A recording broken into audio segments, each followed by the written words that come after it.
मित्रों, आज मैं आपके साथ साझा करूंगा दुनिया के महानतम महाकाव्य महाभारत की संपूर्ण कहानी। ये केवल एक युद्ध की कहानी नहीं है, बल्कि मानव जीवन की हर परिस्थिति का समाधान देने वाला अनमोल खजाना है। महर्षि वेद व्यास द्वारा रचित इस महाकाव्य में जीवन की हर समस्या का हल छुपा हुआ है। आज मैं आपको वो हर गहरी बात बताऊंगा जो इस ग्रंथ में छुपी है। इस कहानी में ऐसे पात्र हैं जिनसे हम जीवन जीने की कला सीख सकते हैं। ऐसी शिक्षाएं हैं जो आपके व्यक्तित्व को निखारेंगी और आपको सफलता के शिखर तक पहुंचाएंगी। तो चलिए शुरू करते हैं इस महान यात्रा को। महाभारत का जन्म और रचना का रहस्य। महाभारत की रचना का इतिहास ही अपने आप में एक चमत्कार है। महर्षि वेद व्यास जी जानते थे कि वे एक ऐसा ग्रंथ लिख रहे हैं जो युगों युगों तक मानवता का मार्गदर्शन करेगा। लेकिन इतना विशाल ग्रंथ लिखना आसान काम नहीं था। व्यास जी ने भगवान गणेश से निवेदन किया कि वे इस ग्रंथ को लिखने में उनकी सहायता करें। गणेश जी ने एक शर्त रखी, वे तब तक लिखते रहेंगे जब तक व्यास जी बिना रुके बोलते रहेंगे। व्यास जी की भी चतुरता देखिए। उन्होंने भी एक शर्त रखी कि गणेश जी को हर श्लोक का अर्थ समझना होगा, तब जाकर वे उसे लिखेंगे। ये व्यवस्था कितनी अद्भुत थी। जब व्यास जी कोई कठिन श्लोक बोलते तो गणेश जी उसका अर्थ समझने में समय लगाते। उस दौरान व्यास जी अपने मन में आगे के श्लोकों की रचना करते रहते। इस प्रकार 3 वर्षों में संपूर्ण महाभारत की रचना हुई। व्यास जी ने पहले 1,00,000 श्लोकों का मूल ग्रंथ बनाया, जिसमें उपकथाएं भी थी। फिर उन्होंने 24,000 श्लोकों की संक्षिप्त संहिता बनाई। आज हम जो महाभारत पढ़ते हैं उसमें लगभग 1,10,000 श्लोक हैं।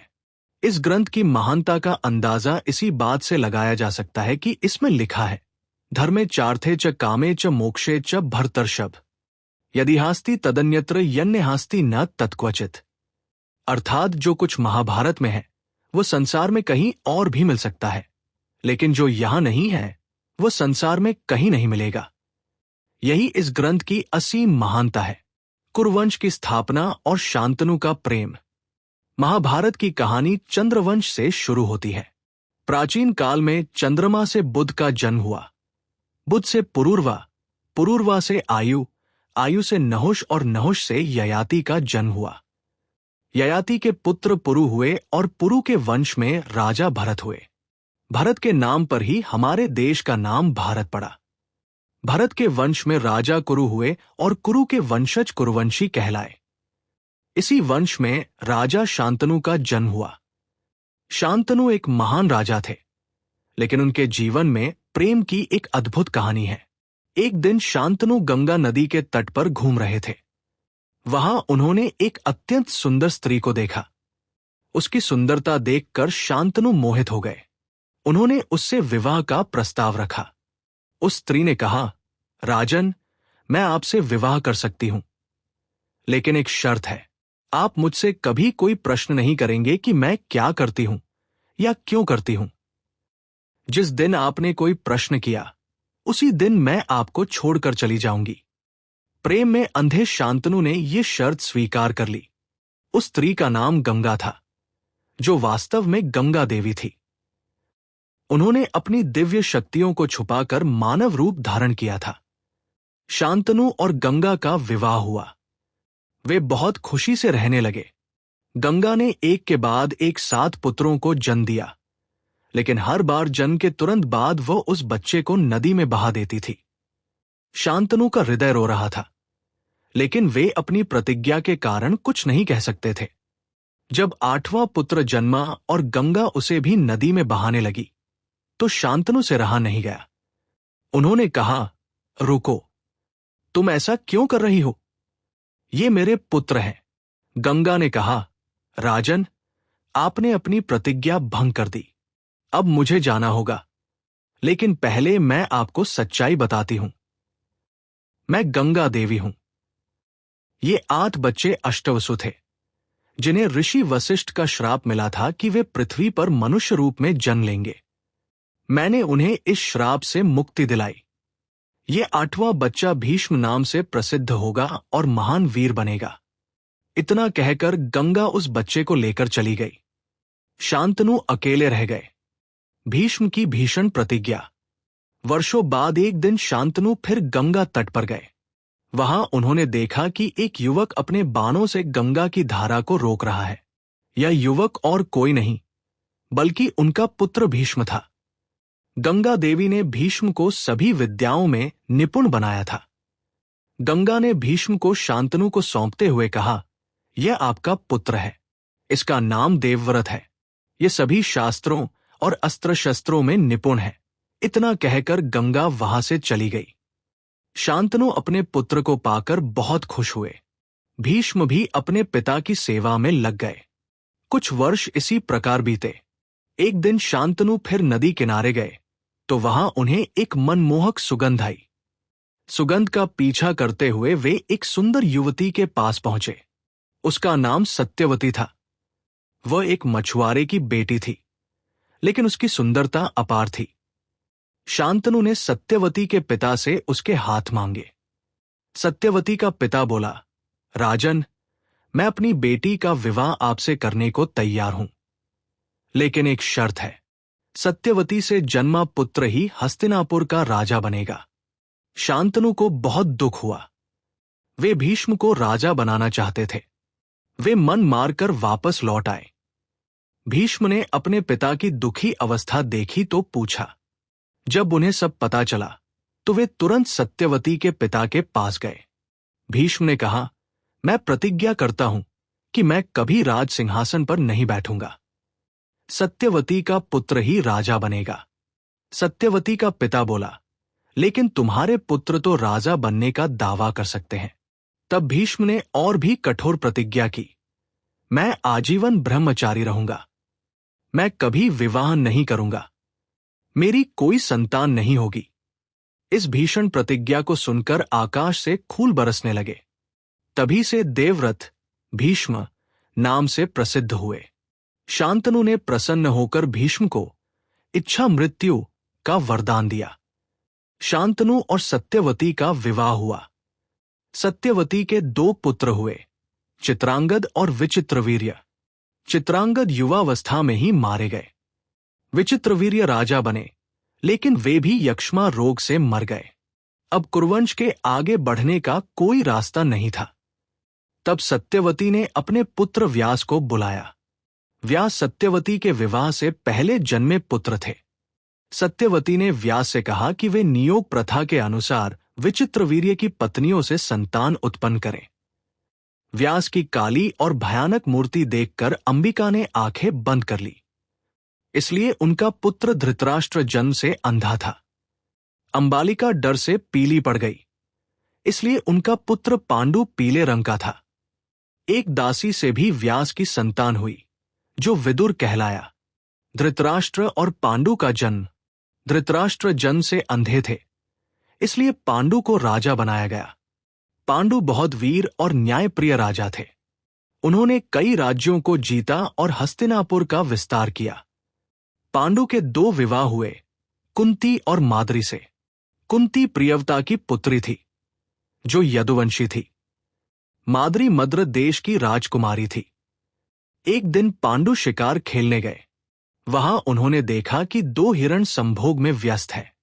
पांडु ने तीर चलाया, लेकिन वे हिरण नहीं बल्कि ऋषि किंदम और उनकी पत्नी थी, जिन्होंने हिरण का रूप धारण किया था। मरते समय ऋषि ने पांडु को श्राप दिया, जब भी तुम किसी स्त्री के साथ संभोग करोगे, तुम्हारी मृत्यु हो जाएगी। ये श्राप पाकर पांडु बहुत दुखी हुए। उन्होंने राजपाट धृतराष्ट्र को सौंप दिया और अपनी दोनों पत्नियों के साथ वन में चले गए। वहां वे तपस्वी जीवन बिताने लगे। पांडवों का जन्म और दिव्य शक्तियां। वन में रहते समय पांडु को संतान की चिंता हुई। तब कुंती ने बताया कि उन्हें एक दिव्य मंत्र का ज्ञान है। इस मंत्र से वे किसी भी देवता का आह्वान कर संतान प्राप्त कर सकती है। कुंती ने पहले धर्मराज यम का आह्वान किया। धर्मराज से युधिष्ठिर का जन्म हुआ। युधिष्ठिर में धर्म और न्याय के सभी गुण थे। वे कभी झूठ नहीं बोलते थे। फिर कुंती ने वायुदेव का आह्वान किया। वायुदेव से भीम का जन्म हुआ। भीम में अपार बल था। वे 10,000 हाथियों के बल के बराबर शक्तिशाली थे। तीसरी बार कुंती ने इंद्र का आह्वान किया। इंद्र से अर्जुन का जन्म हुआ। अर्जुन महान धनुर्धर थे। उनकी तरह तीर चलाने वाला कोई नहीं था। पांडु ने कुंती से कहा कि वे माद्री को भी यह मंत्र दें। माद्री ने अश्विनी कुमारों का आह्वान किया। अश्विनी कुमारों से नकुल और सहदेव का जन्म हुआ। नकुल सहदेव सुंदर और बुद्धिमान थे। इस प्रकार पांडु के 5 पुत्र हुए, युधिष्ठिर, भीम, अर्जुन, नकुल और सहदेव। ये पांचों पांडव कहलाए। एक दिन वसंत ऋतु में पांडु की पत्नी माद्री बहुत सुंदर लग रही थी। पांडु से अपनी वासना नियंत्रित नहीं हुई और वे माद्री के पास गए, लेकिन ऋषि के श्राप के कारण तुरंत उनकी मृत्यु हो गई।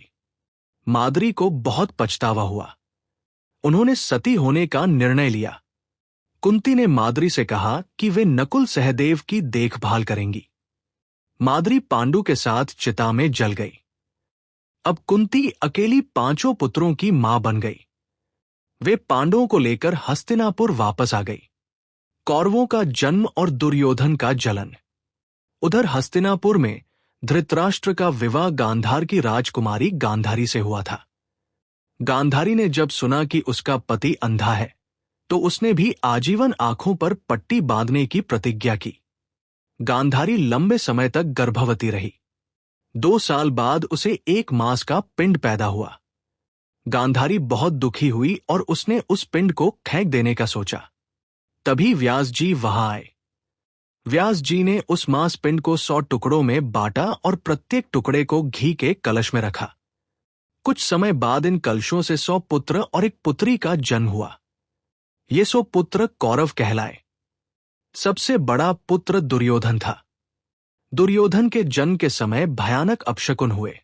गीदड़ों ने हुआ की आवाज निकाली, आकाश से आग बरसी। विदुर जी ने कहा कि इस बच्चे का त्याग कर देना चाहिए, लेकिन धृतराष्ट्र ने नहीं सुना। जब पांडव हस्तिनापुर आए, तो कौरवों और पांडवों में तुलना होने लगी। युधिष्ठिर धर्म में, भीम बल में, अर्जुन युद्ध कौशल में सबसे श्रेष्ठ थे। यह देखकर दुर्योधन को बहुत जलन होती थी। दुर्योधन की माता गांधारी का भाई शकुनी था। शकुनी बहुत चालाक और कुटिल था। उसने दुर्योधन के मन में पांडवों के प्रति नफरत भर दी। शकुनी ने कहा, अगर ये पांडव रहे तो तुम कभी राजा नहीं बन सकोगे। गुरु द्रोणाचार्य और शिक्षा दीक्षा। पांडवों और कौरवों की शिक्षा दीक्षा के लिए गुरु द्रोणाचार्य को नियुक्त किया गया। द्रोणाचार्य महान धनुर्धर और गुरु थे। वे भरद्वाज मुनि के पुत्र थे। द्रोणाचार्य के एक मित्र थे द्रुपद, जो पांचाल के राजा थे। द्रुपद ने बचपन में कहा था कि जब वह राजा बनेगा तो द्रोण को अपना आधा राज्य देगा। लेकिन राजा बनने के बाद द्रुपद ने द्रोण का अपमान किया। इस अपमान का बदला लेने के लिए द्रोण ने कौरव पांडवों को शिक्षा देने का निर्णय लिया। उन्होंने सभी राजकुमारों को अस्त्र शस्त्र की शिक्षा दी। अर्जुन द्रोणाचार्य के सबसे प्रिय शिष्य थे। द्रोण ने प्रतिज्ञा की थी कि वे अर्जुन को संसार का सबसे बड़ा धनुर्धर बनाएंगे। एक दिन एकलव्य नाम का एक निषाद बालक द्रोण के पास आया। उसने गुरु बनने की प्रार्थना की, लेकिन द्रोण ने मना कर दिया क्योंकि वह क्षत्रिय नहीं था। एकलव्य ने जंगल में जाकर द्रोण की मिट्टी की मूर्ति बनाई और उसे गुरु मानकर धनुर्विद्या सीखी। वह इतना कुशल हो गया कि अर्जुन से भी बेहतर तीर चलाने लगा। जब द्रोण को पता चला तो वे एकलव्य के पास गए। एकलव्य ने द्रोण को अपना गुरु बताया। तब द्रोण ने गुरु दक्षिणा के रूप में एकलव्य का अंगूठा मांग लिया। एकलव्य ने खुशी से अपना अंगूठा काटकर गुरु को दे दिया। यह घटना दिखाती है कि उस समय गुरु दक्षिणा कितनी महत्वपूर्ण मानी जाती थी। साथ ही ये भी दिखाती है कि समाज में जाति प्रथा कितनी कठोर थी। कर्ण का संघर्षपूर्ण जीवन। इसी समय कर्ण का प्रवेश होता है। कर्ण वास्तव में कुंती का पुत्र था। विवाह से पहले कुंती ने सूर्यदेव का आह्वान किया था, जिससे कर्ण का जन्म हुआ था। लोकलाज के डर से कुंती ने कर्ण को गंगा में बहा दिया था। एक सूत पुत्र अधिरथ और उसकी पत्नी राधा ने कर्ण को पाला था, इसलिए कर्ण सूत पुत्र कहलाता था, जबकि वो वास्तव में सूर्य पुत्र था। कर्ण में जन्म से ही कवच और कुंडल लगे हुए थे। वो बहुत वीर और दानवीर था। परशुराम से उसने धनुर्विद्या सीखी थी। एक दिन राज दरबार में सभी राजकुमारों का प्रदर्शन हो रहा था। अर्जुन ने अपनी धनुर्विद्या का शानदार प्रदर्शन किया। तभी कर्ण ने आकर वही सब कुछ किया जो अर्जुन ने किया था। कर्ण ने अर्जुन को द्वंद्व युद्ध के लिए ललकारा। भीम ने कहा, तू केवल सूत पुत्र है, तू क्षत्रिय राजकुमार से कैसे युद्ध कर सकता है? ये सुनकर कर्ण बहुत अपमानित हुआ। तभी दुर्योधन ने कर्ण को अंग देश का राजा घोषित कर दिया। इससे कर्ण दुर्योधन का आजीवन मित्र बन गया। कर्ण का जीवन संघर्ष से भरा था। उसे जन्म से ही समाज की जाति प्रथा का शिकार होना पड़ा। यही कारण था कि वह हमेशा अपनी पहचान साबित करने की कोशिश करता रहा। द्रौपदी स्वयंवर और पांडवों का विवाह। इधर द्रुपद राजा को एक यज्ञ से द्रौपदी नाम की पुत्री मिली। द्रौपदी अत्यंत सुंदर थी। द्रुपद ने द्रौपदी के लिए स्वयंवर का आयोजन किया। स्वयंवर में एक शर्त थी, जो वीर मछली की आंख में तीर मारेगा, द्रौपदी उससे विवाह करेगी। लेकिन यह काम केवल पानी में दिखने वाली परछाई को देखकर करना था। स्वयंवर में सभी राजा आए। कर्ण, दुर्योधन सभी ने कोशिश की, लेकिन असफल रहे। तब अर्जुन ने उठकर निशाना लगाया और मछली की आंख में तीर मार दिया। द्रौपदी अर्जुन के गले में वरमाला डालने आई। तभी वहां हंगामा मच गया। राजाओं ने कहा, ये ब्राह्मण है, राजकुमारी का विवाह इनसे कैसे हो सकता है? युद्ध होने लगा। भीम और अर्जुन ने सभी राजाओं को हरा दिया। कृष्ण वहां मौजूद थे। उन्होंने पांडवों को पहचान लिया, लेकिन कुछ नहीं कहा। जब पांडव द्रौपदी को लेकर घर आए, तो उन्होंने दरवाजे के बाहर से आवाज लगाई, माता, देखिए हम क्या लाए हैं। कुंती ने भीतर से ही कहा, जो भी लाए हो, पांचों मिलकर बांट लो।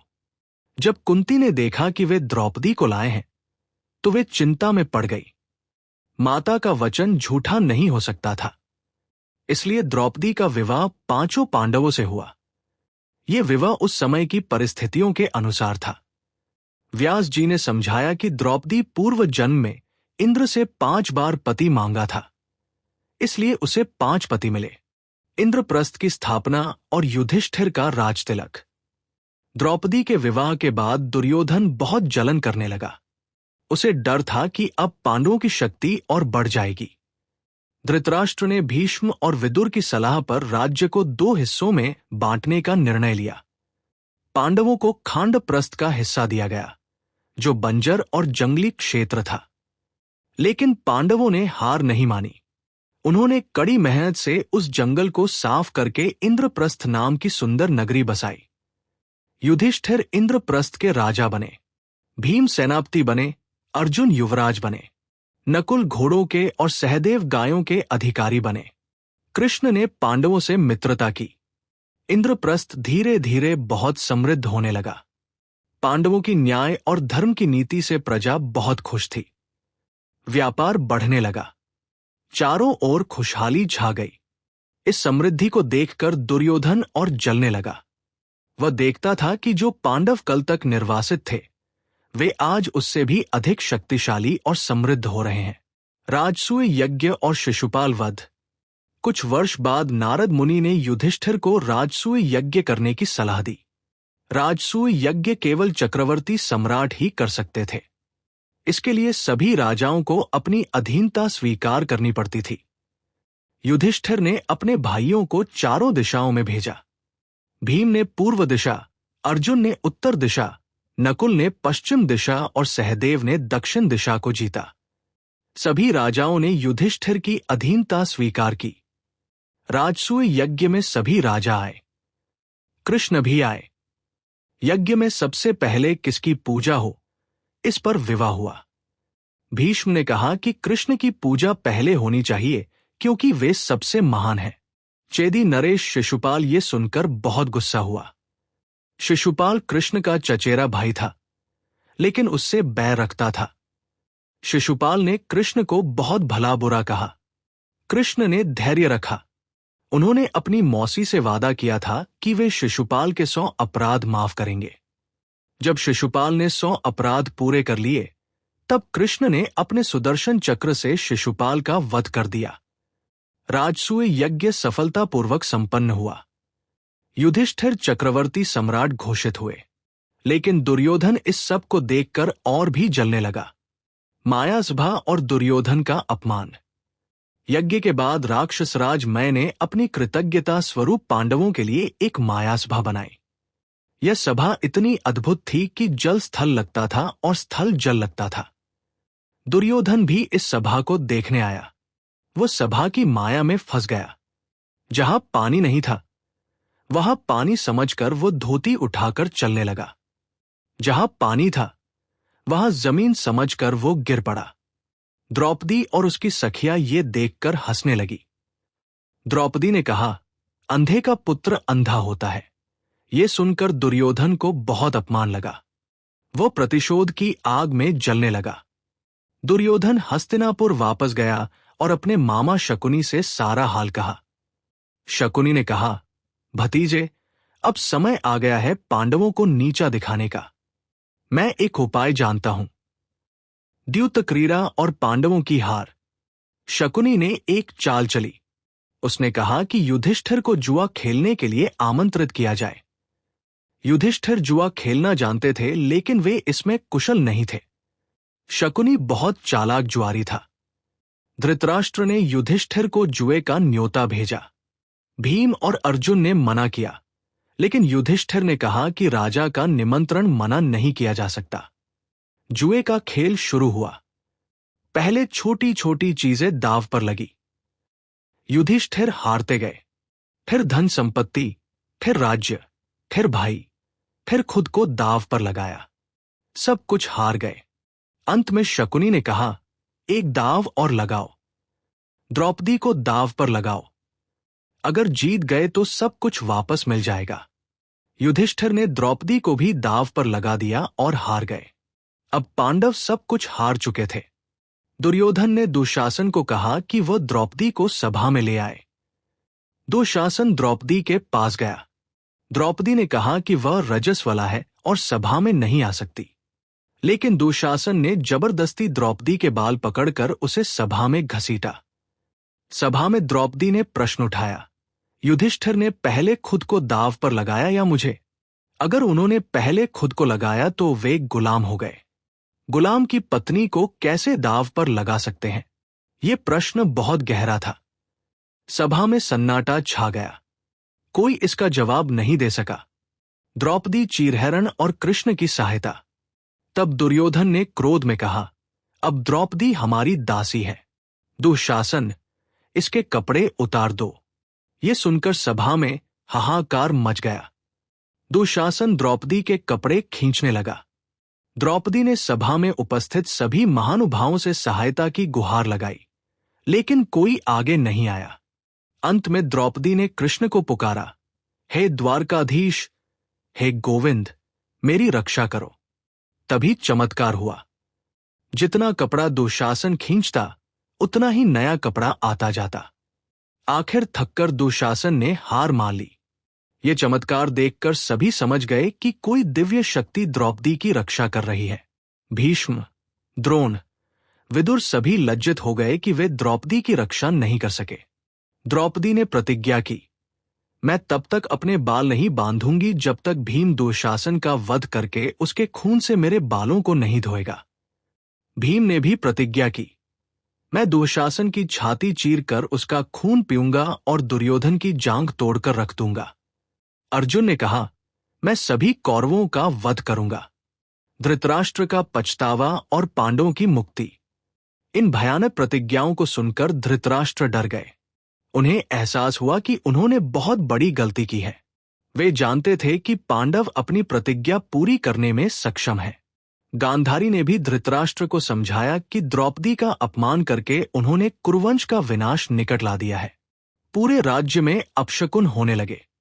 धृतराष्ट्र ने द्रौपदी से क्षमा मांगी और उसे 3 वर मांगने को कहा।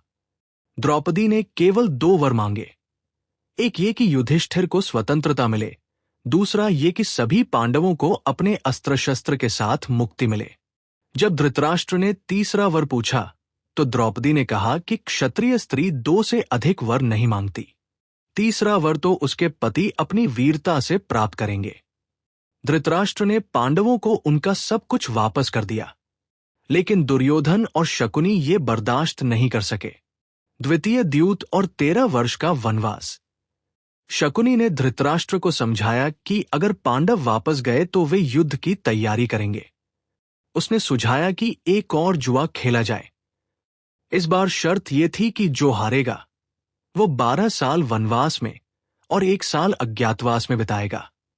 अगर अज्ञातवास के दौरान पहचान लिया गया तो फिर से 12 साल वनवास करना होगा।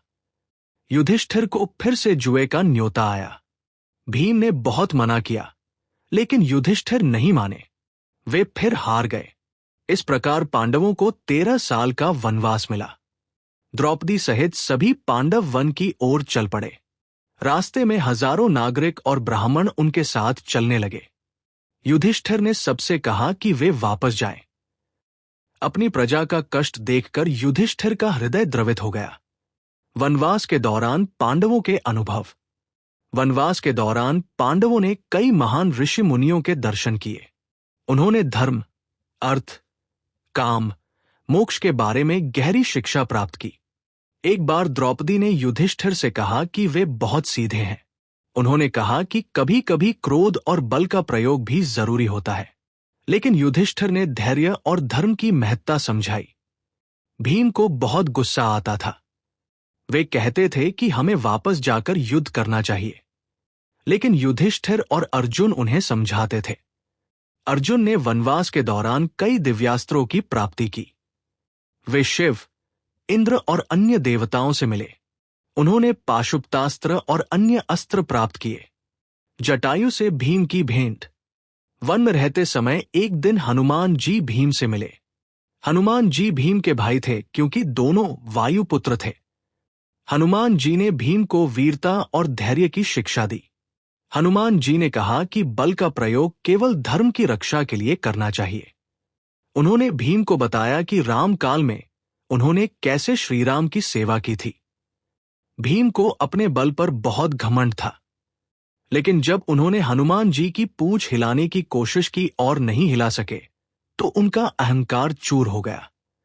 द्रौपदी का अपहरण और भीम का पराक्रम। एक दिन जब सभी पांडव शिकार पर गए हुए थे, तब जयद्रथ नाम का राजा वहां आया। उसने द्रौपदी को देखा और उस पर मोहित हो गया। जयद्रथ ने द्रौपदी से कहा कि वह उसे अपनी रानी बना लेगा। द्रौपदी ने इनकार कर दिया। तब जयद्रथ ने जबरदस्ती द्रौपदी का अपहरण कर लिया। जब पांडव वापस आए तो द्रौपदी गायब थी। उन्होंने उसका पीछा किया। भीम ने जयद्रथ को पकड़ा और उसे मारना चाहा, लेकिन युधिष्ठिर ने कहा कि जयद्रथ दुर्योधन का बहनोई है, उसे मार देने से युद्ध हो जाएगा। इसलिए भीम ने जयद्रथ के केवल बाल मुंडवा दिए और उसे अपमानित करके छोड़ दिया। अज्ञातवास और विराट राज्य। 12 साल का वनवास पूरा होने के बाद पांडवों को 1 साल का अज्ञातवास करना था। वे विराट राज्य में गए और वहां छुप कर रहे। युधिष्ठिर कंक नाम से राजा विराट के दरबार में खिलाड़ी बने। भीम बल्लव नाम से रसोइया बने। अर्जुन बृहन्नला नाम से नपुंसक का वेश धारण करके राजकुमारी उत्तरा को नृत्यगान सिखाने लगे। नकुल अश्व विशेषज्ञ ग्रंथिक नाम से और सहदेव गौ विशेषज्ञ तंतिपाल नाम से राजा के यहाँ काम करने लगे। द्रौपदी सैरंध्री नाम से रानी सुधेषणा की सेविका बनी। कीचक वध और द्रौपदी का सम्मान। राजा विराट का साला कीचक बहुत दुष्ट था। उसने द्रौपदी को देखा तो उस पर मोहित हो गया। वह द्रौपदी को रानी बनाने की बात कहने लगा। द्रौपदी ने मना कर दिया। कीचक ने कहा कि वह किसी की दासी क्यों बनकर रहती है। द्रौपदी ने कहा कि उसके 5 गंधर्व पति हैं जो उसकी रक्षा करते हैं। एक दिन कीचक ने द्रौपदी के साथ जबरदस्ती की कोशिश की। द्रौपदी भीम के पास गई और सारा हाल बताया। भीम का खून खौल उठा। भीम ने कीचक को द्वंद्व युद्ध के लिए ललकारा। रात में नृत्य गृह में दोनों का युद्ध हुआ। भीम ने कीचक को मारकर उसका शरीर इतना कुचल दिया कि वो पहचान में न आ सके। कीचक के मरने के बाद उसके भाई संदेह करने लगे कि द्रौपदी के गंधर्व पति ही कीचक को मारा होगा। वे द्रौपदी को भी मारने की योजना बनाने लगे। गोग्रा युद्ध और अर्जुन का पराक्रम। ठीक उसी समय कुरुक्षेत्र में दुर्योधन की गायें चराई जा रही थी। त्रिगर्त राजा सुशर्मा ने राजा विराट की गायें चुराई। विराट अपनी सेना लेकर सुशर्मा से लड़ने गया। युधिष्ठिर, कंक, भीम, बल्लव, नकुल, ग्रंथिक, सहदेव, तंतिपाल सभी राजा विराट के साथ गए। अर्जुन को कुरुक्षेत्र युद्ध की पूर्व तैयारी और गोहरण। अर्जुन को महल में उत्तरा कुमारी के साथ नृत्यगान सिखाने का काम दिया गया था। इसी समय कौरवों ने विराट राज्य की गायों को चुराने की योजना बनाई। उन्हें लगा कि राजा विराट कमजोर है और आसानी से हराया जा सकता है। दुर्योधन, कर्ण, द्रोणाचार्य, भीष्म और अन्य महारथियों ने एक बड़ी सेना के साथ विराट राज्य पर आक्रमण किया। उत्तर कुमार, विराट का पुत्र, बहुत घबराया। उसके पास कोई अनुभवी सारथी नहीं था क्योंकि सभी योद्धा त्रिगर्त युद्ध में गए हुए थे। तभी उत्तर कुमार को बृहन्नला, अर्जुन, याद आया। वो बृहन्नला से कहने लगा, आप सारथी का काम कर सकते हैं क्या? अर्जुन ने कहा, मुझे रथ हाँकना आता है। उत्तर कुमार और अर्जुन रथ लेकर कौरव सेना के सामने पहुंचे।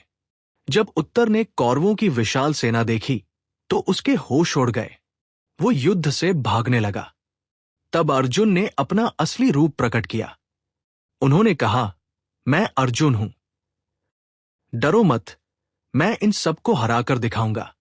अर्जुन ने एक शमी के पेड़ से अपने दिव्य धनुष, गांडीव और अमोघ बाण निकाले।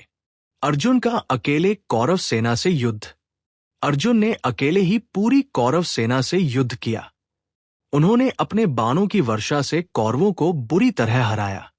भीष्म, द्रोण, कर्ण, दुर्योधन सभी अर्जुन के सामने टिक नहीं सके। कर्ण ने अर्जुन से कहा, बृहन्नला, तुम यहां क्यों लड़ रहे हो? ये क्षत्रियों का युद्ध है। अर्जुन हंसे और बोले, कर्ण, मैं अर्जुन हूं। आओ, देखते हैं कि तुम्हारी वीरता कहां तक काम आती है। ये सुनकर सभी कौरव चकित रह गए। उन्हें एहसास हुआ कि पांडवों का अज्ञातवास पूरा हो गया है। अब वे खुलकर युद्ध कर सकते हैं। अर्जुन ने इतने बाण चलाए कि आकाश बाणों से भर गया। द्रोणाचार्य ने कहा, यह निश्चित रूप से अर्जुन है। इसकी तरह तीर चलाने वाला और कोई नहीं। भीष्म भी अर्जुन की वीरता की प्रशंसा कर रहे थे। अंततः कौरव सेना को हार मानकर भागना पड़ा। अर्जुन ने सभी गायें वापस छुड़वा ली। उत्तर कुमार की खुशी का ठिकाना नहीं था। अज्ञातवास की समाप्ति और पांडवों का प्रकट होना। अज्ञातवास पूरा हो जाने के बाद सभी पांडव अपने असली रूप में आ गए। राजा विराट और उसकी प्रजा चकित रह गई। उन्हें पता चला कि जो लोग उनके यहां सेवक बनकर रह रहे थे, वे वास्तव में महान पांडव थे। राजा विराट ने पांडवों से क्षमा मांगी और कहा कि अनजाने में उनके साथ सेवकों जैसा व्यवहार किया गया। पांडवों ने कहा कि वे खुशी से यह एवा किया था। राजा विराट ने खुशी से अपनी पुत्री उत्तरा के साथ अभिमन्यु, अर्जुन के पुत्र, का विवाह कर दिया।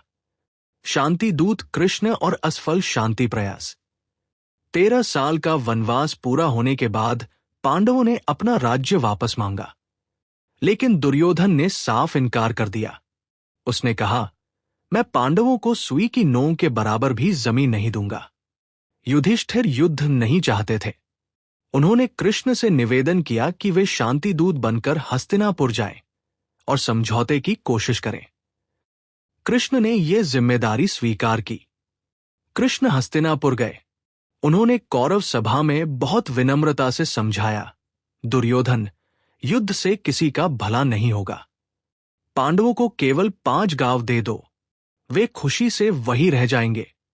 लेकिन दुर्योधन का अहंकार इतना बढ़ गया था कि उसने कृष्ण की बात भी नहीं सुनी।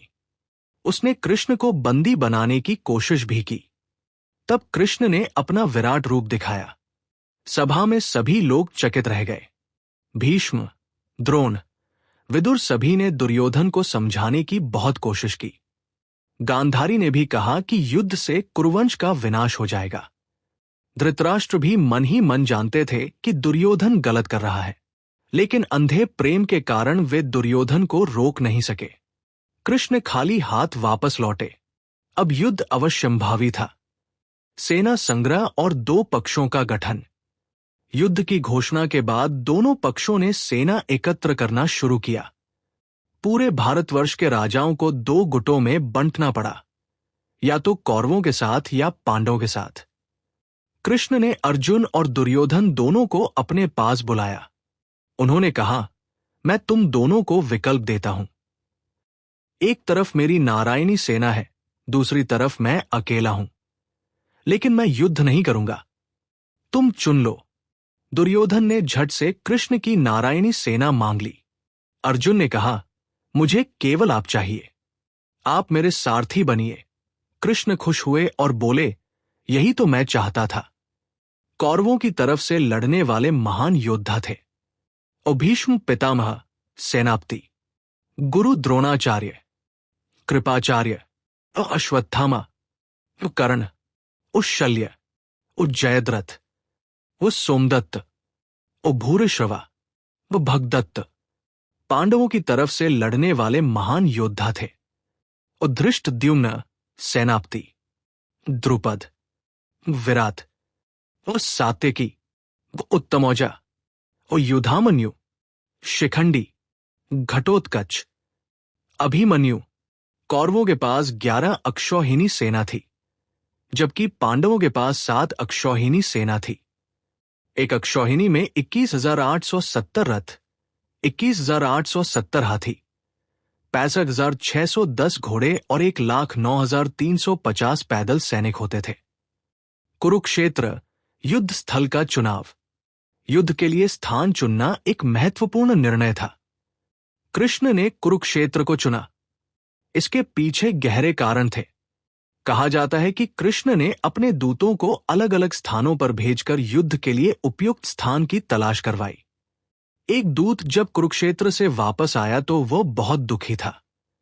कृष्ण ने पूछा तो उसने बताया कि कुरुक्षेत्र में 2 भाइयों के बीच एक खेत के लिए इतना भयानक युद्ध हुआ कि बड़े भाई ने छोटे भाई की हत्या कर दी। उस भूमि की मिट्टी इतनी कठोर हो गई कि वहां किसी का मन द्रवित नहीं हो सकता था। कृष्ण ने सोचा कि भाई भाई, गुरु शिष्य के बीच होने वाले इस युद्ध के लिए इससे बेहतर जगह कोई और नहीं हो सकती। यहाँ की भूमि इतनी कठोर थी कि युद्ध के दौरान भावनाओं में आकर कोई समझौता नहीं करेगा। कुरुक्षेत्र को धर्म क्षेत्र भी कहा जाता है। यहाँ कई यज्ञ हुए थे। परशुराम ने यहाँ क्षत्रियों का संहार किया था। ये पवित्र भूमि धर्म और अधर्म के बीच निर्णायक युद्ध के लिए सर्वोत्तम थी। भगवद गीता, युद्ध से पूर्व अर्जुन का संशय। युद्ध के दिन सुबह दोनों सेनाएं कुरुक्षेत्र के मैदान में आमने सामने खड़ी हुई। अर्जुन ने कृष्ण से कहा, हे केशव, मेरे रथ को दोनों सेनाओं के बीच में ले चलिए। मैं देखना चाहता हूं कि मुझे किन किन से युद्ध करना है। कृष्ण ने रथ को दोनों सेनाओं के बीच ले जाकर खड़ा कर दिया। जब अर्जुन ने अपने सामने भीष्म पितामह, गुरु द्रोणाचार्य, अपने चचेरे भाइयों, मित्रों और रिश्तेदारों को देखा तो उनका मन विषाद से भर गया। अर्जुन बोले, हे कृष्ण, जिनके लिए हम राज्य, भोग और सुख चाहते हैं, वही तो यहां युद्ध के लिए खड़े हैं। इन्हें मारकर राज्य पाने से क्या लाभ? मैं इन गुरुजनों और स्वजनों को मारकर राज्य नहीं चाहता।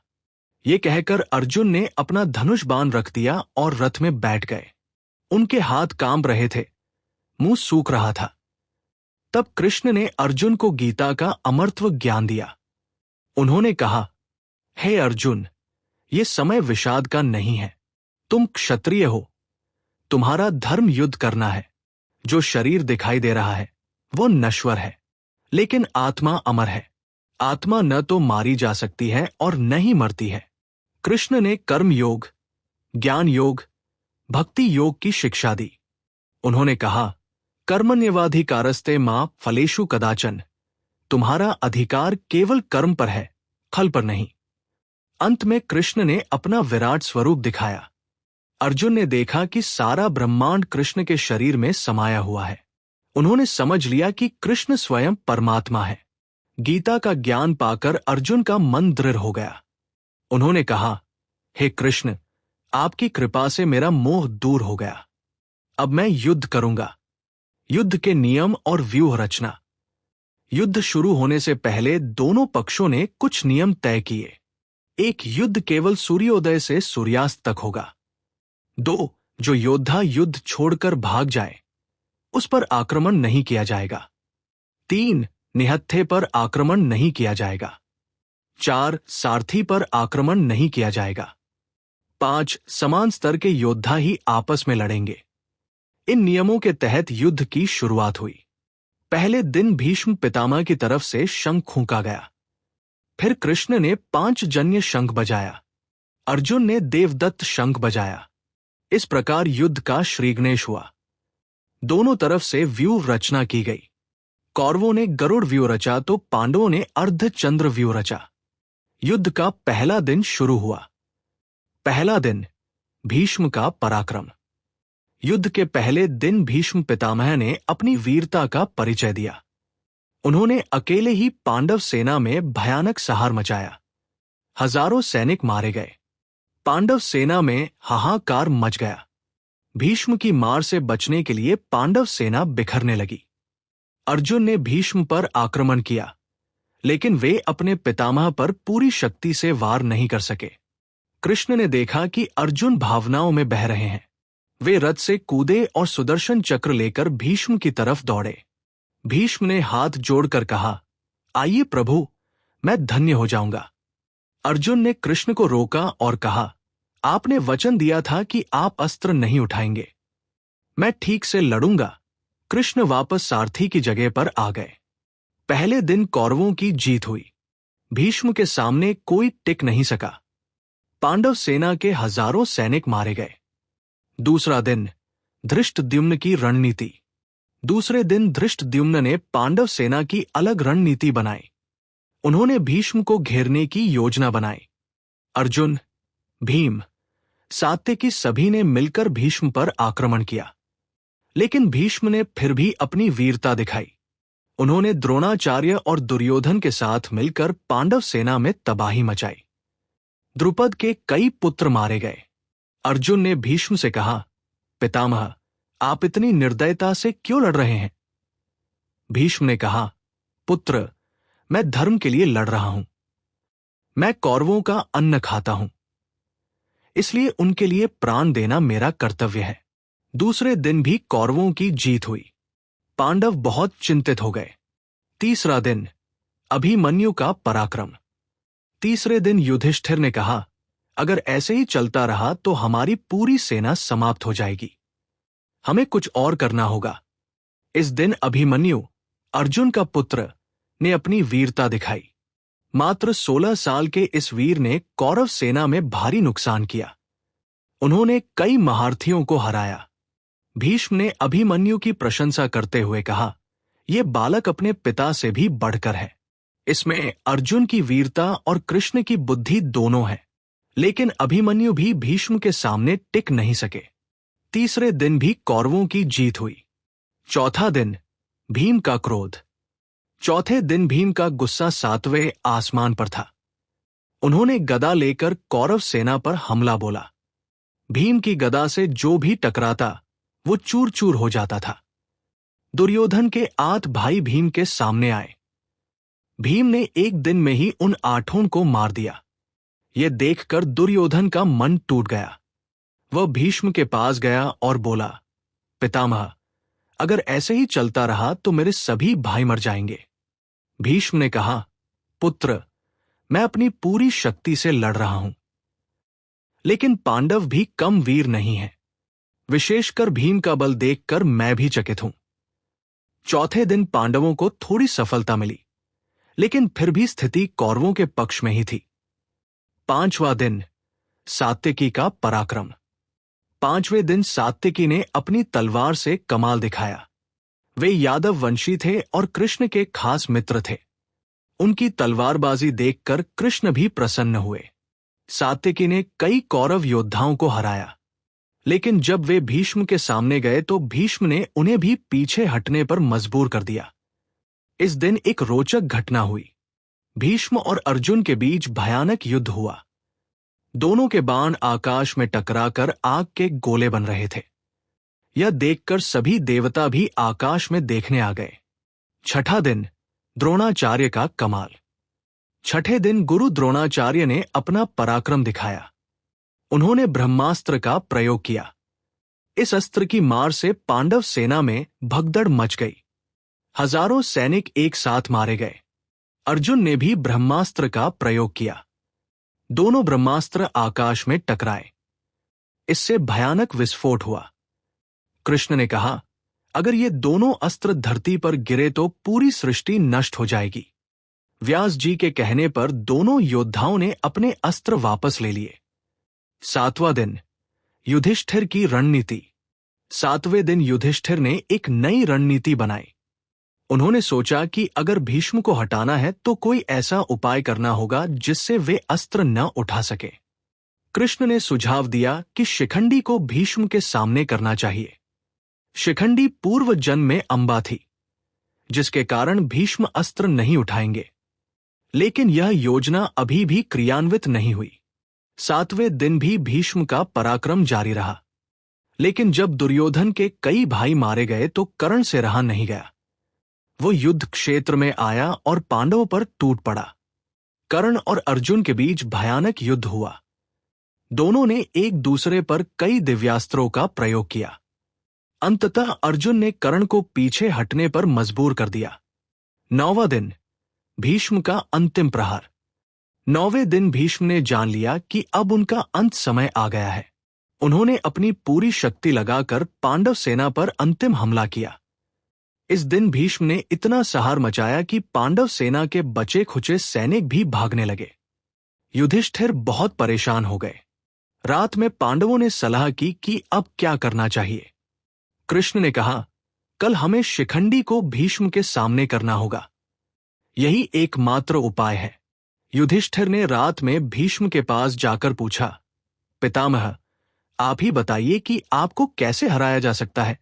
भीष्म ने कहा, पुत्र, मैं स्त्री या अर्धनारीश्वर के सामने अस्त्र नहीं उठाऊंगा।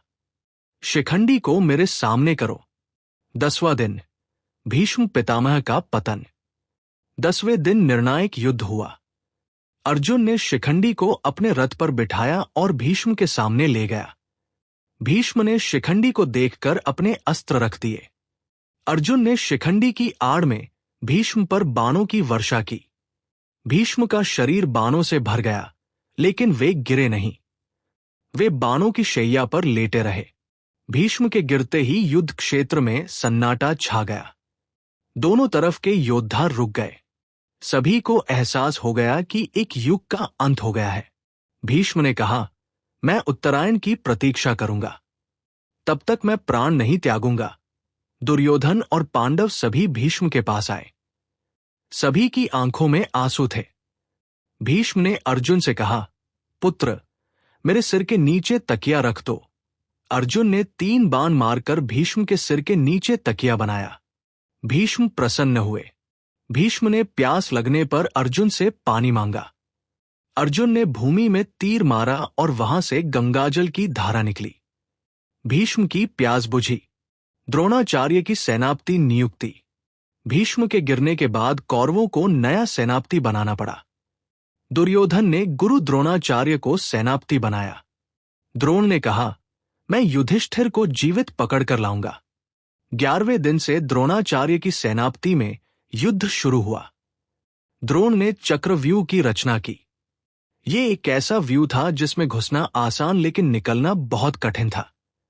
अर्जुन अन्यत्र युद्ध में व्यस्त थे। युधिष्ठिर ने अभिमन्यु से कहा, पुत्र, तुम चक्रव्यूह भेदना जानते हो। अंदर जाकर व्यू तोड़ दो। अभिमन्यु ने कहा, चाचा, मैं व्यू में घुसना जानता हूं, लेकिन निकलना नहीं जानता। युधिष्ठिर ने कहा, तुम अंदर जाओ, हम पीछे पीछे आएंगे। अभिमन्यु का वीरगति। अभिमन्यु ने चक्रव्यूह में प्रवेश किया। उन्होंने अकेले ही कई महारथियों को हराया, लेकिन जयद्रथ ने मार्ग रोक दिया, जिससे अन्य पांडव योद्धा अंदर नहीं आ सके। अभिमन्यु अकेले पड़ गए। द्रोण, कर्ण, दुशासन, अश्वत्थामा, कृपाचार्य सभी ने मिलकर अभिमन्यु पर आक्रमण किया। यह धर्म के विरुद्ध था, क्योंकि कई योद्धा मिलकर एक योद्धा से नहीं लड़ सकते थे। अभिमन्यु ने अकेले ही सबका सामना किया। उन्होंने अपनी वीरता के ऐसे कीर्तिमान स्थापित किए कि शत्रु भी उनकी प्रशंसा करने लगे। लेकिन अंततः दुशासन के पुत्र ने धोखे से अभिमन्यु की हत्या कर दी। जब अर्जुन को अभिमन्यु की मृत्यु का पता चला तो वे पागल हो गए। उन्होंने प्रतिज्ञा की, कल सूर्यास्त से पहले मैं जयद्रथ का वध करूंगा। अगर न कर सका तो मैं अग्नि में कूदकर अपने प्राण दे दूंगा। ये प्रतिज्ञा सुनकर कौरव खुश हुए। उन्होंने सोचा कि जयद्रथ को बचा लिया जाए तो अर्जुन अपने आप मर जाएगा। जयद्रथ वध और अर्जुन का पराक्रम। अगले दिन कौरवों ने जयद्रथ को बचाने के लिए कई व्यूह रचे। द्रोण ने शकट व्यूह बनाया और जयद्रथ को बिल्कुल पीछे छुपा दिया। अर्जुन ने पूरे दिन व्यूह भेदने की कोशिश की। कृष्ण ने अपनी माया से सूर्य को बादलों में छुपा दिया। सभी को लगा कि सूर्यास्त हो गया। जयद्रथ खुशी से बाहर आया। तभी कृष्ण ने बादल हटाए। सूर्य फिर दिखाई दिया। अर्जुन ने तुरंत जयद्रथ पर तीर चलाया और उसका सिर काटकर उसके पिता की गोद में गिरा दिया। जयद्रथ के पिता वृद्ध क्षत्र ने वरदान पाया था कि जो उसके पुत्र का सिर जमीन पर गिराएगा, उसका सिर फट जाएगा। लेकिन अर्जुन की बुद्धि से सिर सीधे पिता की गोद में गिरा, इसलिए अर्जुन सुरक्षित रहे। घटोत्कच का बलिदान। उसी रात्रि में घटोत्कच, भीम का पुत्र, ने कौरव सेना में भयानक तबाही मचाई। राक्षस होने के कारण वह रात में और भी शक्तिशाली हो जाता था। घटोत्कच की मार से बचने के लिए कर्ण ने वासवी शक्ति का प्रयोग किया। यह इंद्र का दिया हुआ दिव्यास्त्र था, जो केवल एक बार प्रयोग हो सकता था। कर्ण ने इसे अर्जुन के लिए बचाकर रखा था। लेकिन परिस्थिति ऐसी हुई कि कर्ण को यह अस्त्र घटोत्कच पर चलाना पड़ा। घटोत्कच मारा गया, लेकिन कृष्ण खुश हुए क्योंकि अब कर्ण के पास अर्जुन के लिए कोई विशेष अस्त्र नहीं बचा था। द्रोणाचार्य का वध। द्रोण इतने शक्तिशाली थे कि उन्हें सामने से हराना असंभव था। युधिष्ठिर ने भीम से कहा कि वे अश्वत्थामा नाम के एक हाथी को मार दें। जब हाथी मरा तो भीम ने जोर से चिल्लाकर कहा, अश्वत्थामा मारा गया। द्रोण ने सुना तो उन्हें लगा कि उनका पुत्र अश्वत्थामा मर गया है। द्रोण ने युधिष्ठिर से पूछा, क्योंकि वे जानते थे कि युधिष्ठिर कभी झूठ नहीं बोलते। युधिष्ठिर ने कहा, अश्वत्थामा मारा गया, हाथी। लेकिन हाथी शब्द इतने धीरे बोला कि द्रोण को सुनाई नहीं दिया। ये सुनकर द्रोण का मन टूट गया। उन्होंने अस्त्र रख दिए और ध्यान में बैठ गए। तभी धृष्टद्युम्न ने द्रोण का सिर काट दिया। द्रोण की मृत्यु के बाद अश्वत्थामा को बहुत गुस्सा आया। उन्होंने नारायणास्त्र का प्रयोग किया। ये इतना शक्तिशाली अस्त्र था कि इससे बचने का केवल एक ही तरीका था, अस्त्र शस्त्र रखकर भूमि पर लेट जाना। कृष्ण ने सभी को समझाया। अर्जुन को छोड़कर सभी ने अस्त्र रख दिए। भीम ने नहीं माना और लड़ते रहे। अस्त्र की शक्ति भीम पर केंद्रित हो गई, लेकिन कृष्ण की कृपा से भीम बच गए। कर्ण की सेनापति नियुक्ति। द्रोण के बाद कर्ण को कौरवों का सेनापति बनाया गया। कर्ण ने कहा, मैं अर्जुन को हराकर दिखाऊंगा। दुर्योधन को बहुत उम्मीद थी कि अब युद्ध का पासा पलट जाएगा, लेकिन कर्ण के सेनापति बनते ही उसकी परेशानियां शुरू हो गई। पहले तो शल्य ने कर्ण का सारथी बनने से मना कर दिया। फिर राजा शल्य ने कहा कि वे तो कर्ण के सामने अर्जुन की तारीफ करते रहेंगे। कर्ण अर्जुन युद्ध। 17वें दिन कर्ण और अर्जुन के बीच अंतिम निर्णायक युद्ध हुआ। दोनों महान योद्धाओं के बीच भयानक युद्ध हुआ। आकाश में देवता भी यह युद्ध देख रहे थे। कर्ण ने कई बार अर्जुन को मुश्किल में डाला। उसके तीर इतने तेज थे कि अर्जुन के हाथ से धनुष छूट गया, लेकिन कृष्ण के कारण अर्जुन बच जाते थे। युद्ध के दौरान कर्ण के रथ का पहिया जमीन में धंस गया। कर्ण रथ से उतरकर पहिया निकालने लगा। उसने अर्जुन से कहा, वीर, जब तक मैं पहिया नहीं निकाल लेता तब तक प्रतीक्षा करो। यही क्षत्रिय धर्म है। लेकिन कृष्ण ने कहा, कर्ण, जब तुमने अभिमन्यु को धोखे से मारा था तब क्षत्रिय धर्म कहा था। जब द्रौपदी का चीरहरण हो रहा था तब क्षत्रिय धर्म कहा था। कर्ण के पास कोई जवाब नहीं था। तभी अर्जुन ने अंजलि का अस्त्र चलाया और कर्ण का सिर धड़ से अलग कर दिया। कर्ण की मृत्यु के साथ ही कौरवों की रीढ़ टूट गई। दुर्योधन को एहसास हो गया कि अब हार निश्चित है। शल्य की सेनापति और उसका वध। कर्ण के बाद राजा शल्य को कौरवों का सेनापति बनाया गया, लेकिन वे केवल आधे दिन ही जीवित रहे। युधिष्ठिर ने भाला फेंककर शल्य का वध कर दिया। अब कौरवों के पास कोई बड़ा योद्धा नहीं बचा था। केवल दुर्योधन, दुशासन और कुछ ही भाई जीवित थे। दुशासन वध और भीम की प्रतिज्ञा पूर्ति। भीम ने दुशासन को युद्ध क्षेत्र में देखा तो उसकी सारी पुरानी यादें ताजा हो गई। उन्होंने दुशासन पर टूटकर हमला किया। भीम और दुशासन के बीच भयानक युद्ध हुआ। अंततः भीम ने दुशासन को गदा से मारकर गिरा दिया। फिर भीम ने दुशासन की छाती चीरकर उसका खून पिया। भीम ने अपनी प्रतिज्ञा पूरी करते हुए द्रौपदी के बाल धोए। द्रौपदी की वर्षों की पीड़ा और अपमान का बदला मिल गया। गदा युद्ध, दुर्योधन और भीम। 18वें दिन केवल दुर्योधन जीवित बचा था। वह एक तालाब में छुपकर बैठ गया था। पांडवों ने उसे ढूंढा और युद्ध के लिए ललकारा। दुर्योधन ने कहा, मैं अकेला हूं, तुम 5 हो, ये अनुचित है। युधिष्ठिर ने कहा, तुम हम में से किसी एक को चुन लो और युद्ध करो। दुर्योधन ने भीम को चुना क्योंकि गदा युद्ध में वह भीम से बेहतर था। दोनों के बीच भयानक गदा युद्ध हुआ। लंबे समय तक युद्ध चलता रहा। दुर्योधन वास्तव में गदा युद्ध में भीम से बेहतर था। अर्जुन ने कृष्ण से कहा, अगर ऐसे ही चलता रहा तो भीम हार जाएंगे। तब कृष्ण ने अर्जुन को इशारा किया कि दुर्योधन की जांघ पर वार करें। भीम को याद आई अपनी पुरानी प्रतिज्ञा। उन्होंने दुर्योधन की जांघ पर गदा से जोरदार प्रहार किया। दुर्योधन की जांघ टूट गई और वो गिर पड़ा। इस प्रकार महाभारत युद्ध समाप्त हुआ। अश्वत्थामा का रात्रिकालीन आक्रमण। युद्ध समाप्त होने के बाद अश्वत्थामा, कृपाचार्य और कृतवर्मा जीवित बचे। अश्वत्थामा का मन बदले की भावना से भरा था। उसने रात में पांडवों के शिविर पर आक्रमण करने का निर्णय लिया। रात में अश्वत्थामा ने धृष्टद्युम्न, शिखंडी और द्रुपद के 5 पुत्रों को सोते हुए मार दिया। द्रौपदी के 5 पुत्र भी मारे गए। यह कायरता और अधर्म था क्योंकि सोते हुए योद्धा पर आक्रमण नहीं करना चाहिए। जब पांडवों को पता चला तो वे बहुत दुखी हुए। अर्जुन ने अश्वत्थामा का पीछा किया। अश्वत्थामा ने ब्रह्मास्त्र छोड़ा। अर्जुन ने भी ब्रह्मास्त्र छोड़ा। व्यास जी के कहने पर अर्जुन ने अपना अस्त्र वापस ले लिया। लेकिन अश्वत्थामा नहीं जानता था कि अस्त्र कैसे वापस लिया जाता है, इसलिए उसने अस्त्र को उत्तरा के गर्भ में स्थित बच्चे पर छोड़ दिया। कृष्ण ने अश्वत्थामा को श्राप दिया कि वह 3000 साल तक पृथ्वी पर भटकता रहेगा। उसके माथे से मणि निकालकर भीम को दे दी। युधिष्ठिर का राज्याभिषेक। युद्ध समाप्त होने के बाद युधिष्ठिर को हस्तिनापुर का राजा बनाया गया। लेकिन युधिष्ठिर बहुत दुखी थे। इतने सारे लोगों की मृत्यु देखकर उनका मन वैराग्य से भर गया था। भीष्म पितामह ने युधिष्ठिर को राजधर्म की शिक्षा दी। उन्होंने कहा, पुत्र, राजा का धर्म है प्रजा की रक्षा करना।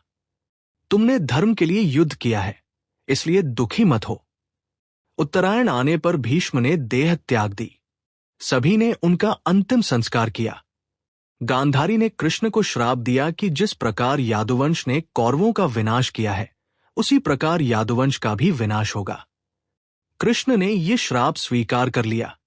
द्रौपदी के पुत्रों की मृत्यु का दुख। द्रौपदी को जब पता चला कि उसके 5 पुत्र अश्वत्थामा द्वारा मारे गए हैं, तो वह बहुत दुखी हुई। उसने अर्जुन से कहा कि वे अश्वत्थामा को मारकर उसका सिर लाएं। लेकिन जब अश्वत्थामा को बंधा हुआ लाया गया तो द्रौपदी का हृदय पिघल गया।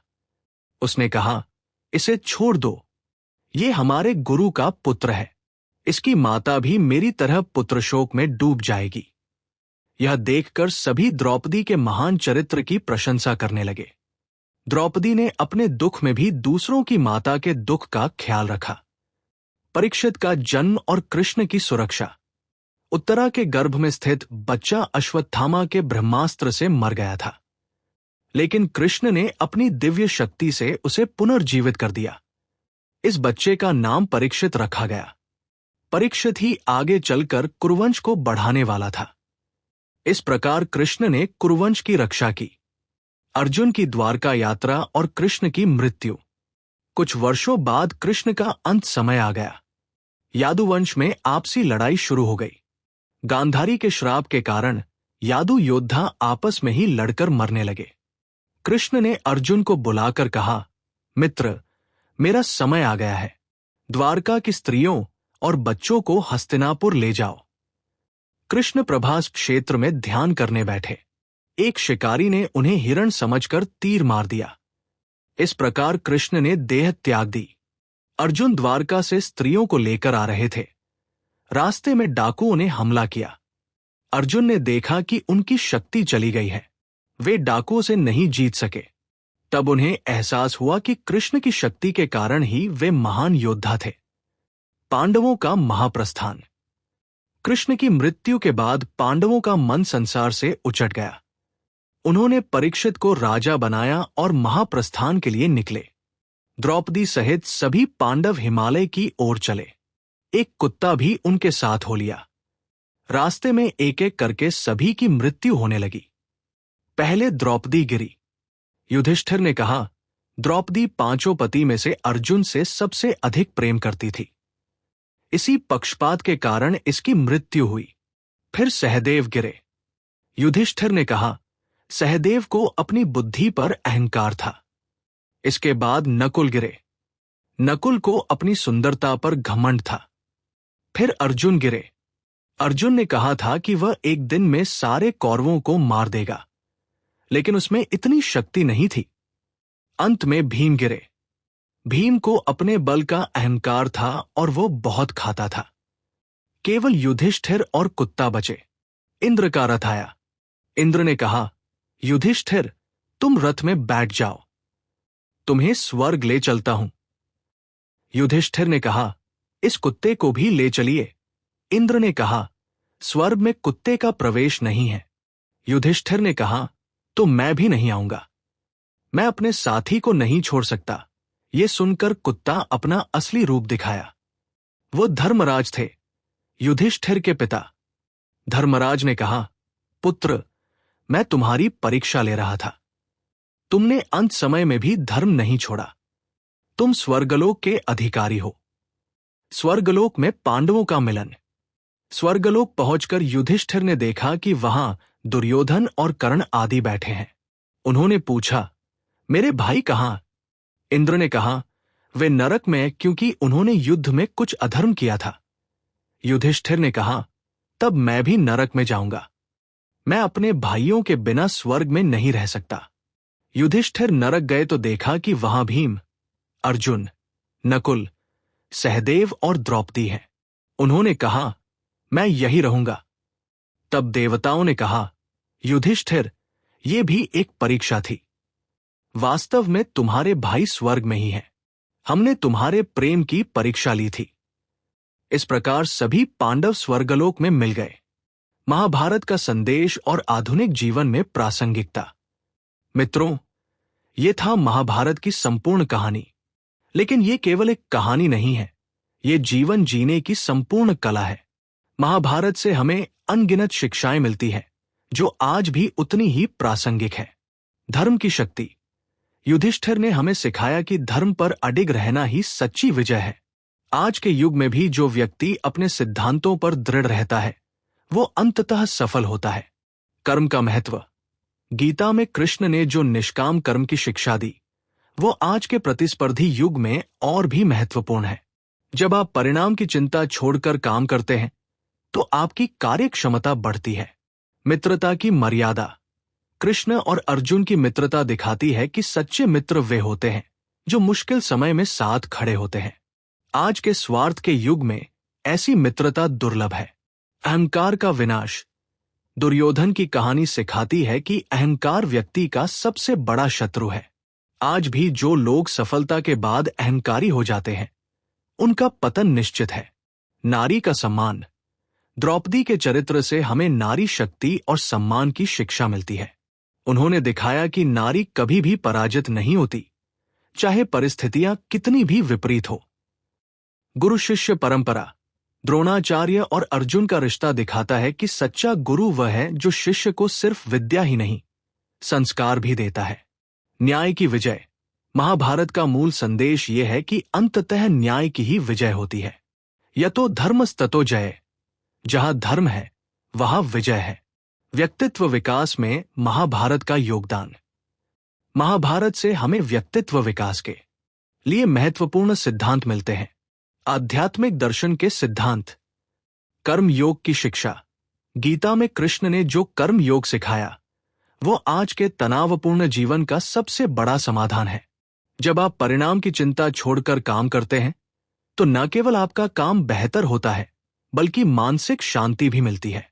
ज्ञान योग का महत्व। महाभारत में दिखाया गया है कि केवल शारीरिक बल पर्याप्त नहीं है। विदुर जी ने अपनी बुद्धि से कई समस्याओं का समाधान किया। आज के युग में भी ज्ञान सबसे बड़ी शक्ति है। भक्ति योग की शक्ति।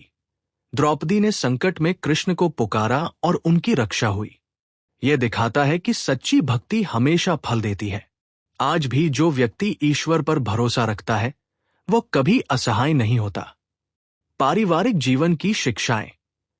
माता पिता की जिम्मेदारी।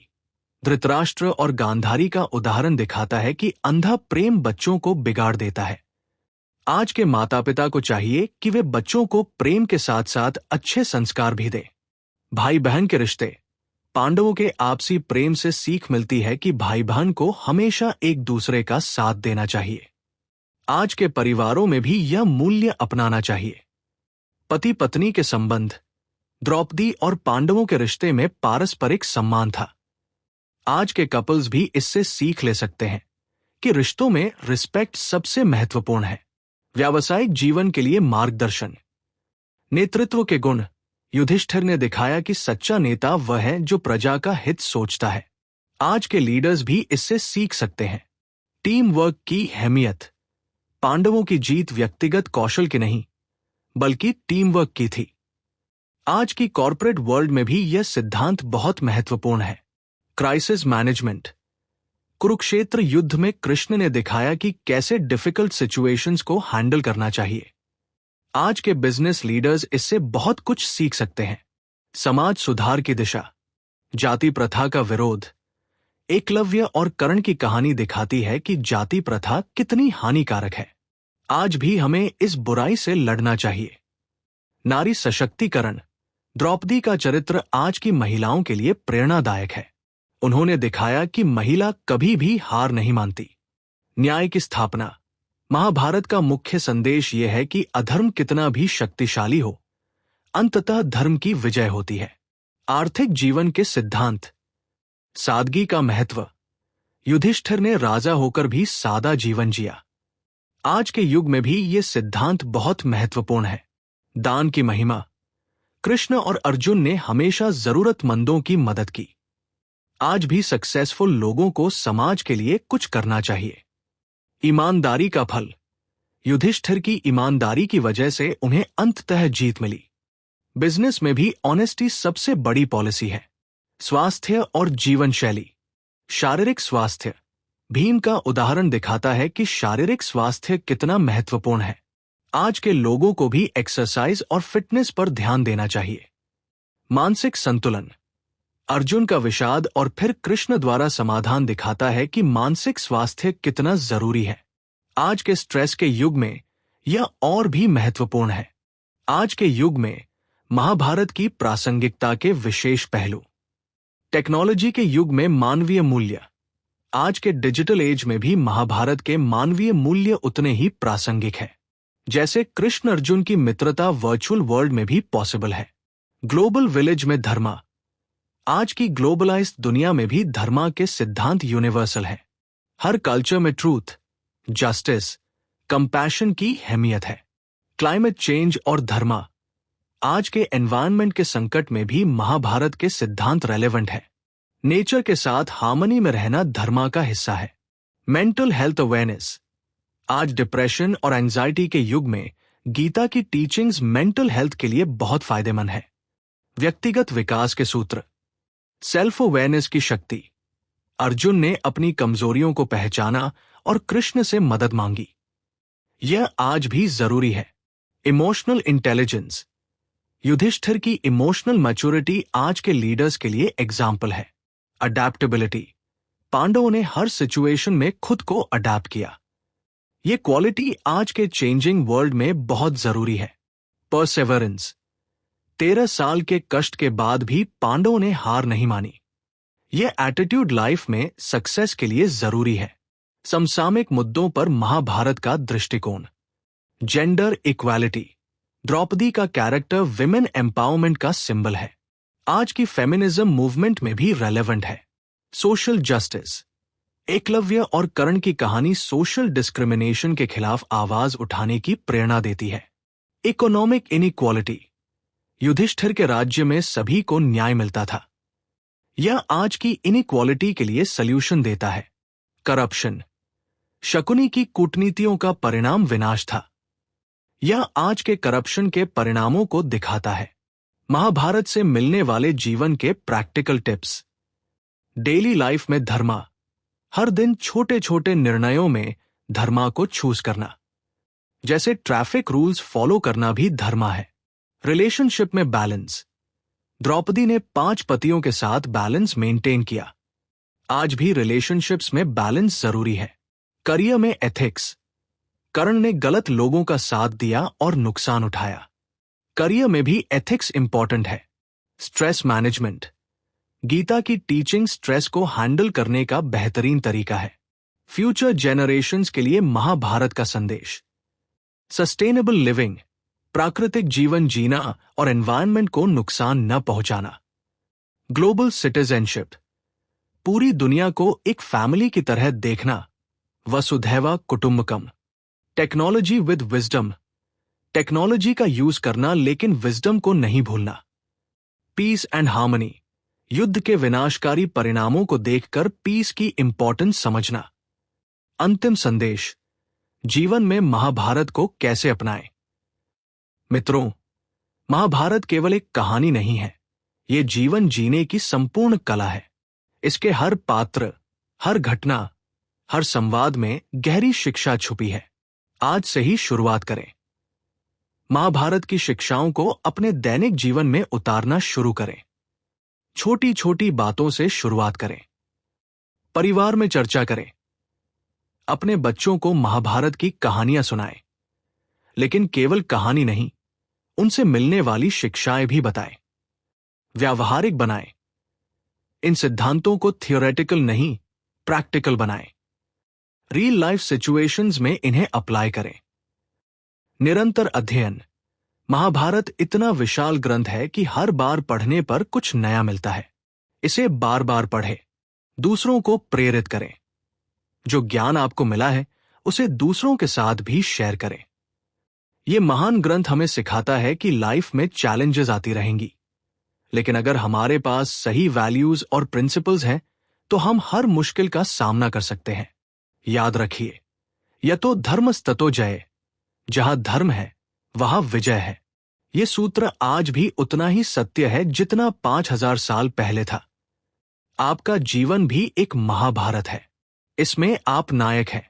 आप डिसाइड करें कि आप युधिष्ठिर बनना चाहते हैं या दुर्योधन, अर्जुन बनना चाहते हैं या कर्ण, कृष्ण बनना चाहते हैं या शकुनी। चुनाव आपका है। महाभारत आपको रास्ता दिखाता है। अब आपको चलना है। धन्यवाद।